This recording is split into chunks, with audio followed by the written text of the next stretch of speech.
Olá, galerinha, tudo bem? Mais uma aula de história do Brasil colônia.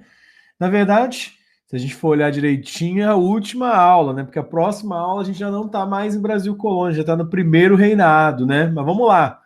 Vamos falar hoje sobre os últimos anos da colônia brasileira, ou seja, do Brasil na condição de colônia do Reino de Portugal, tá? De 1808 a 1821, a gente está se referindo, na verdade, no período joanino ou na vinda da família real portuguesa que vai se instalar no Brasil, né? São esses 13 anos aí que vão marcar de maneira definitiva a maneira como o Brasil vai se portar frente a Portugal, que vai culminar, né, em 1822 no processo de independência, tá? Então vamos lá? 1808, então, a família real portuguesa instala-se no Brasil. Por quê? Como? O que estava acontecendo na Europa para os portugueses virem para o Brasil? A dinastia dos Bragança, Dom João VI acaba vindo para cá. Por quê? Né?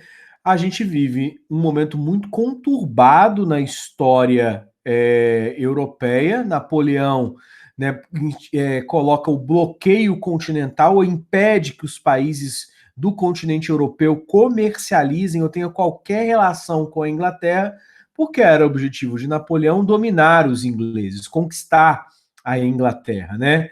A Inglaterra, né, tinha uma importante frota naval, a Grã-Bretanha estava, no entanto, apartada do continente europeu, né, por conta da sua condição insular, e isso dava uma maior liberdade, uma maior força dos britânicos contra os exércitos napoleônicos. Então, Napoleão, né, institui este bloqueio aí, esse embargo econômico para enfraquecer os ingleses. Mas vamos lembrar, Methuen, o Tratado de Methuen entre Portugal e Inglaterra é de 1703. E durante todo o século XVIII, Portugal se submete à economia inglesa. Portugal não tem condições econômicas, na verdade, nem de subsistência, de manter o bloqueio continental. Então, não havendo possibilidade de Portugal aderir ao bloqueio continental, os portugueses, na corte portuguesa, se vê obrigada a fugir para o Brasil para governar Portugal do Brasil, tá? A metrópole continua sendo Portugal, o Brasil continua sendo uma colônia, mas afinal a colônia brasileira então receberia o rei, a família real, a corte portuguesa. Essa situação atípica vai marcar de maneira indelével a vida, né, dos brasileiros. Na verdade, vai marcar de maneira indelével a política, a economia, a sociedade, a cultura no Brasil colônia, que vai criar, então, uma rede, né, que vai possibilitar ou que vai ensaiar o processo de independência. A gente já tinha sofrido aqui algumas incursões anteriores com ideias emancipacionistas, né? A gente viu a Conjuração Baiana, a Inconfidência Mineira, mas nenhuma delas, né, alcança sucesso, nem inclusive consegue arranhar o pacto colonial. Será a vinda da família real brasileira que colocará em agonia o pacto colonial, metrópole, colônia, a relação entre Portugal e o Brasil. Afinal de contas, a primeira coisa que faz Dom João ao chegar no solo brasileiro é abrir os portos, né, para as nações amigas, abrir os portos do Brasil para que, obviamente, consiga se criar alguma infraestrutura, alguma situação para que o Brasil consiga, afinal de contas, receber, atuar em torno da família real, né? Afinal de contas, nós tínhamos acabado de vencer o período, né, do Marquês de Pombal no Brasil, ou seja, né, tudo que havia de alvará, de decreto que impedia o desenvolvimento do Brasil havia sido assinado. O Brasil se encontrava numa situação muito difícil, né? Uma situação de fato de penúria, né? E aí, então, a família real vindo para o Brasil, Dom João VI Bragança vindo para o Brasil, o pacto colonial é colocado, então, em suspenso. Afinal de contas, né, a família real precisa de alguma estrutura, e essa estrutura não ia nascer do chão ali como que um milagre divino, né? Precisava criar uma situação cultural, política, econômica, social, né, para que a família conseguisse viver aqui na colônia, né? Então, 1808, abertura dos portos, isso vai inflamar, né, as cortes, né, de Portugal, mas eles viam que era o único jeito, né, de Portugal não se ver livre aí do processo, o único jeito de Portugal se ver livre, ou tentar respirar ao processo de embargo econômico do bloqueio continental entre, né, Portugal ali e Inglaterra, provocado por Napoleão, né? Todo esse imbróglio aí, esse meio de campo muito complicado, que vai tentar ser equacionado com Dom João longe da Europa, tá? Só que o período napoleônico não dura para sempre na França, né? A gente vai ver isso. Vamos lá. Em 1810, Napoleão não, perdão, Dom João VI, já instalado no Rio de Janeiro, cria o Tratado de Comércio com a Inglaterra. Tá? Além de abrir os portos, ele vai fazer aspas, o mito em brasileiro, ele vai fazer, né, um tratado comercial com a Inglaterra, né, unilateral não, bilateral, né, em que ele estabelece aliança e amizade. Proíbe, então, por exigência dos ingleses, a Inquisição no Brasil, né, e provoca, né, incita o fim gradual do tráfico negreiro, né? Essa lei vai ficar conhecida, né, como lei para inglês ver, né? A gente vai, né, a gente vai se situar sobre esses processos de legislação escravocrata, né, durante todo o período dos reinados do Império, né, em que gradativamente vão estar buscando o fim do tráfico negreiro e o fim da escravidão, mas a gente sabe que isso não vai acontecer assim de forma tranquila, até porque a própria aristocracia rural brasileira dependia do trabalho do negro escravizado, né? Então, as elites brasileiras estão com a mesma composição do jeito que sempre estiveram, entendeu? Então, né, não é Dom João VI vindo para o Brasil que acabou a escravidão. Não vai ser nem Dom João VI, não vai ser nem Dom Pedro I, não vai ser o período regencial, não vai ser nem Pedro II, se a gente olhar atentamente, né? Porque os requisitos, o amontoado de situações do Brasil escravocrata vão se estender para depois da Lei Áurea, né? Então, esse tratado de aliança e amizade colocava a necessidade de um tratado de comércio e navegação que a vinculava ainda mais a aliança entre os ingleses e os portugueses, aspa. Já não estou achando aqui mais que a gente está sabendo falar o que é Portugal e o que é Espanha, e vocês, o que é Portugal e o que é Brasil. Perdão, Espanha tem nada a ver com isso, né? Mas Portugal e Brasil, porque esse tratado de comércio e navegação via como desiguais, inclusive os iguais. Vou explicar, tá? O Tratado de Comércio e Navegação estabelecia tarifas alfandegárias reduzidas para os produtos ingleses, algo que eles chamaram de ad valorem. Ad valorem significa sobre o valor do produto. Então, se o produto via valendo R$ 1.000, né? R$ 1.000, né? Se cobraria, então, 15% sobre esse produto para que ele pudesse, então, né, pagava-se esse produto, esse imposto alfandegário, ele seria, então, comercializado no Brasil, tá? 15% para os produtos ingleses. Os demais países, né, do mundo pagariam, então, 24% de imposto, tá? E Portugal? Portugal não paga imposto, né? Afinal de contas, o Brasil é colônia de Portugal. Aí que há o inconveniente. Portugal pagaria 16% sobre de tarifa alfandegária. Mas espera aí, O Brasil não é colônia de Portugal, porque Portugal paga mais caro do que a Inglaterra.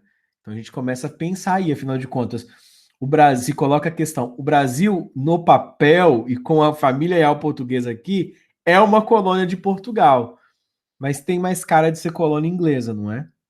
Ou se colônia inglesa, tem mais cara de ser, digamos, um país talvez independente, né? Porque está escolhendo, inclusive, a metrópole para pagar mais.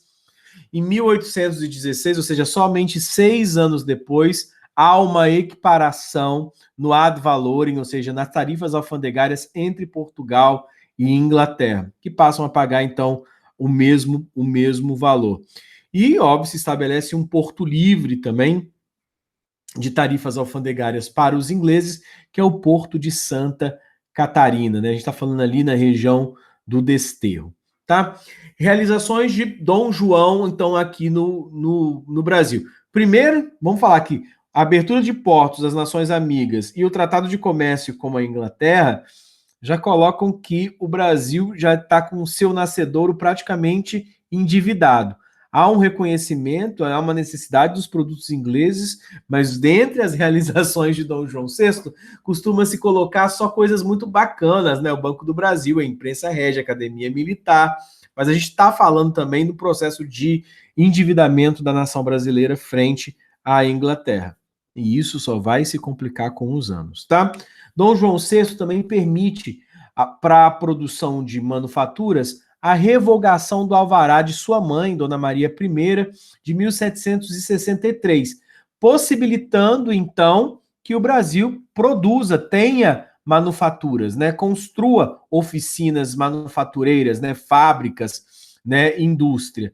Só que a concorrência inglesa era desleal, né? Então, por mais que nós pudéssemos ter manufaturas, os produtos ingleses viajavam pelo Atlântico e chegavam em melhores condições do que os produtos produzidos aqui. Óbvio que a gente está falando do alvará de Dona Maria I de 1763, mas na verdade caíam outros, porque tinham tantos outros alvarás, né, que proibiam a ourivesaria. Vão lembrar o tratado de o alvará de 1751, que proibia os ofícios ouríveis no Brasil. 1785, manufaturas têxteis eram proibidas no Brasil. 1795, indústria de ferro era proibida no Brasil. Ou seja, o Brasil só fazia para produzir produtos agrícolas e comprar produtos manufatureiros.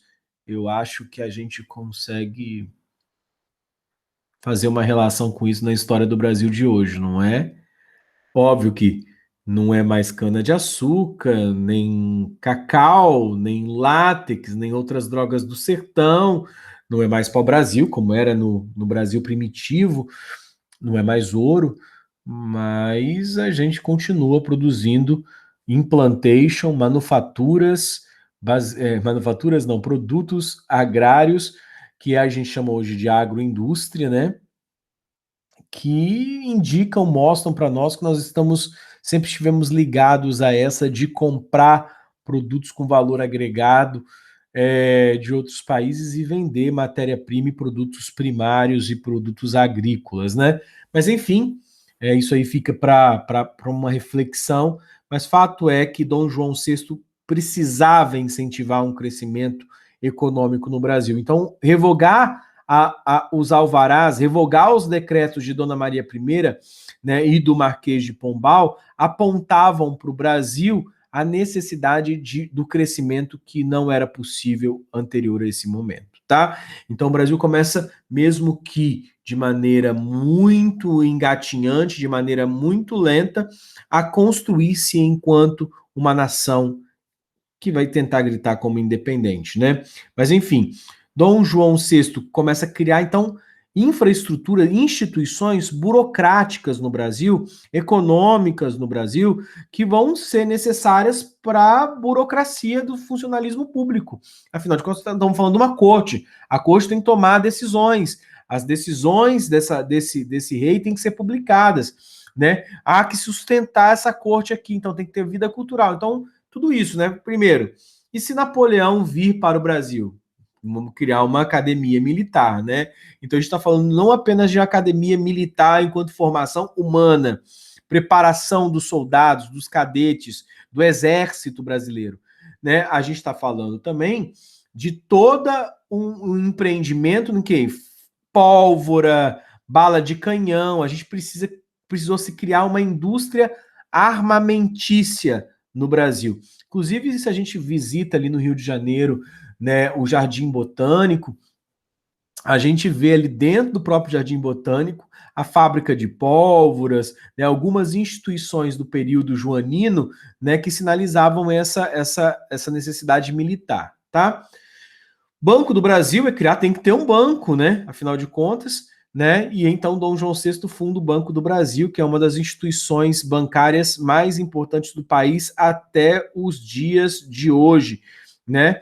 E cria a imprensa régia, né? Com o objetivo a imprensa régia de ter as publicações oficiais, as publicações do governo. Uma biblioteca real, a Escola de Medicina da Bahia e do Rio de Janeiro. Gente, importantíssimo a gente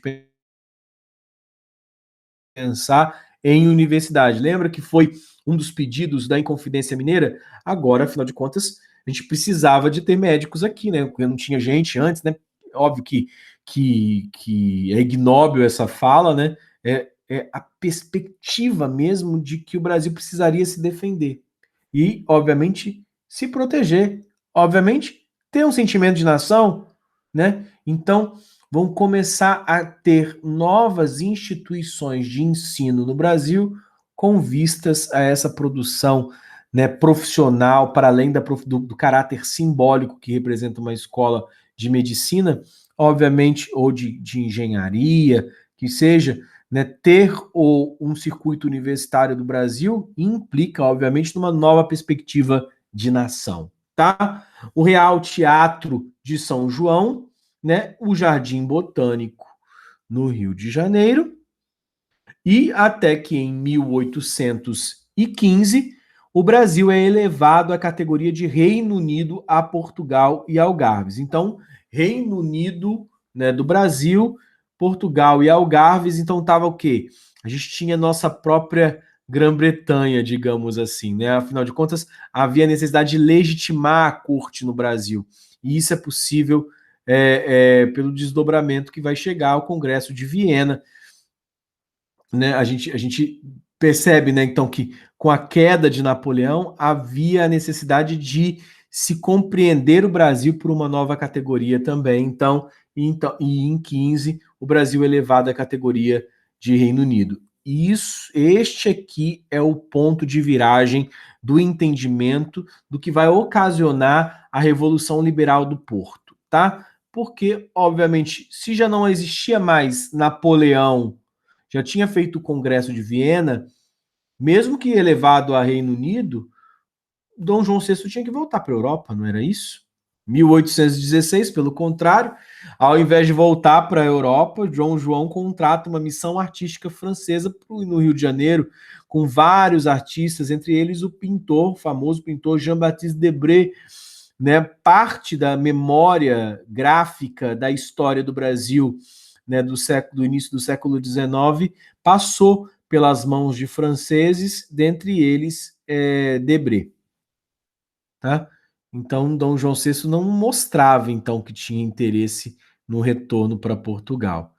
Consequências sociais da instalação da corte portuguesa no Brasil: costumes importados da Europa no Rio de Janeiro, alto custo de vida, afinal de contas, inflacionou o custo de vida brasileiro, né? Começou a chegar muitos produtos europeus também sendo comercializados aqui pela Inglaterra. Crescimento populacional no Rio de Janeiro, uma forte urbanização carioca, criação de cargos públicos para ocupar os nobres, ou seja, criar a burocracia estatal, né? Quem vai fazer o quê? Distribuição de títulos nobiliários, né? Condes, duques, marqueses, né? Afinal de contas, nós não nos desvinculamos totalmente ainda do período medieval, então tinha uma nobreza ainda. Apoio de proprietários rurais locais e aumento de impostos para financiar essas despesas da corte. Nós tínhamos um certo desenvolvimento no Brasil, no setor urbano, cultural, institucional, que a gente não tinha visto até então. Com relação à política externa, o que fez Dom João VI durante o momento que ficou aqui? Né? Em represária, né, a invasão da Guiana Francesa, né, que foi devolvida para a França em 1817, tá? E a anexação da província Cisplatina, que é o atual Uruguai, e que vai vir a se tornar independente em 1828, depois de uma guerra, a Guerra Cisplatina, tá? Mas Dom João VI se sentia, né, por ser casado com uma princesa espanhola, no direito, então, de anexar o território da província Cisplatina, né? E assim o faz em 1816. Né? Um pouco acalmado o espírito europeu com o Congresso de Viena, ocorre em 1820 a Revolução Liberal do Porto. Portugal sente o baque da crise econômica, o domínio inglês e liderados, né, pela burguesia portuguesa, né, ou seja, liberal justamente por conta dos burgueses portugueses, não apenas de Porto, né, mas Porto, Coimbra, Lisboa. A cidade de Porto cedia essa mobilização contrária à monarquia absoluta, mas para além disso, né, eles querem a volta deste príncipe, né, do Dom João, do rei, para Portugal, se ele quisesse manter o seu trono, né? Então, já com posse dessa revolução, limita-se a partir da Revolução de 1820, os poderes de Dom João VI com a nova Constituição Liberal Portuguesa. Os objetivos das Cortes de Lisboa era a volta de Dom João VI e da família, toda a família real portuguesa de volta para a Europa. Se cria uma Constituição liberal que limita os poderes da monarquia, né, e cria as Cortes de Lisboa. Essas cortes, então, têm um caráter parlamentar. E, obviamente, a recolonização do Brasil, volta do monopólio português sobre o Brasil, né, para que Portugal se soerga economicamente por intermédio da repactuação, né, ao retorno do pacto colonial, que havia se perdido com a abertura dos portos em 1808 e com os tratados ingleses de 1810. 1821, Dom João, então, retorna para Portugal, né, em abril de 1821, e Dom Pedro assume, então, como regente. A mitologia da história brasileira conta algumas falas que houveram entre Dom João e Pedro I, que era no sentido de que se fores se tornar independente, ou compreendendo que o processo de independência estava para acontecer, que seja pelas mãos de seu filho primogênito, né, que haveria, então, de respeitar o papai, né, Dom João VI, e, enfim, e que também seria herdeiro do trono em Portugal. Né? Então, se conta que houve essa conversa, né, de Dom João VI com Dom Pedro I, mas é uma daquelas coisas que ficam na mitologia, né, da história do Império Brasileiro, né, ali do início do processo da independência. Né? Se fores para ser independente, que seja por ti, Pedrito, que há de me respeitar do que outro paspalho qualquer. Então, assim, isso está no imaginário, né, essa conversa, mas é muito interessante a gente pensar isso, porque Pedro, então, assume como regente e Dom João VI volta para Portugal para retomar, aspas, o poder. Não retoma o poder, porque o país, já Portugal, já viveu, de certa forma, com a Revolução Liberal do Porto, a sua Revolução Gloriosa, né? Limitando os poderes do monarca.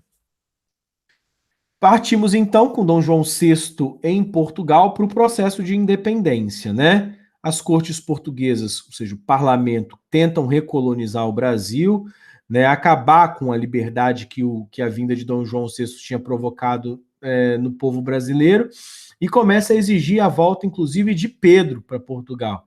Né, o retorno de Portugal o retorno para Portugal implicaria na recolonização e na perda de autonomia dos brasileiros. Surge, então, nesse momento, tinham 3 partidos mais ou menos sobrevivendo no Brasil, né? Um partido, né, que era português e que apoiava as decisões, né, das Cortes de Lisboa, inclusive parte do exército, né, exército português se encontrava aqui em território brasileiro. Um partido mais radical, com vieses republicanos, né, inclusive recebe esse nome, Partido Radical, tinha perspectivas de implementação de uma república no Brasil, e não dava para se entender porque todos os outros países americanos se tornaram repúblicas, por que o Brasil havia de continuar sendo, mesmo independente, uma monarquia, né? E um partido que agora se aproxima de Pedro, né, que é o Partido Brasileiro, formado por José Bonifácio, Cipriano Barata, Gonçalves Ledo, mas que, para além destes nomes, representava as elites coloniais brasileiras que entendiam que, se Pedro voltasse para Portugal, o pacto colonial seria retomado e o Brasil perderia as liberdades e garantias de nação que tinha conquistado com a elevação do Brasil a Reino Unido, de Portugal e Algarves. Então, começam pressões, então, desta aristocracia, dessas elites coloniais, em torno de Pedro, para que desobedecesse às ordens portuguesas. Então, em janeiro de 1822, ficou conhecido, inclusive, como o dia do fico, né? Pedro anuncia que vai permanecer no Brasil. E fora isso, já em maio, coloca o decreto do Cumpra-se, que era uma exigência de que as ordens das Cortes de Lisboa só tomariam forma, aconteceriam de fato no Brasil, se houvesse a assinatura de Pedro como regente no documento autorizando o cumprimento do decreto. Isso, obviamente, desabonava o poder das Cortes de Lisboa e dava maior liberdade brasileira, e, obviamente, era um afronto de Pedro às Cortes de Lisboa. Em junho de 22, Pedro convoca uma Assembleia Constituinte, com fins claramente para ser uma Assembleia Constituinte, né, para gerar uma Constituição. E essa Constituição seria o quê? Do governo brasileiro, né? Agosto, as tropas portuguesas no Brasil são consideradas inimigas, porque as Cortes de Lisboa, com essa Assembleia Constituinte e com os seus decretos e com as leis que não eram cumpridas no Brasil, né, as tropas portuguesas fazem pressão para que o Brasil retome o pacto colonial, então são declaradas inimigas, até que então, em setembro, no início de setembro, né, o famoso 7 de setembro, após o ultimato de Portugal, Dom Pedro proclama a independência do Brasil. Aí tem um cenário mais mítico ainda, mais mitológico, né? Esse quadro, então, que as margens do rio Ipiranga, levantando a espada contra o exército português, Dom Pedro proclama a independência. Vão ter mitologias, vão ter historietas, né? Todo tipo de anedota possível deste período, porque afinal de contas é um processo de independência bastante armado, digamos, né?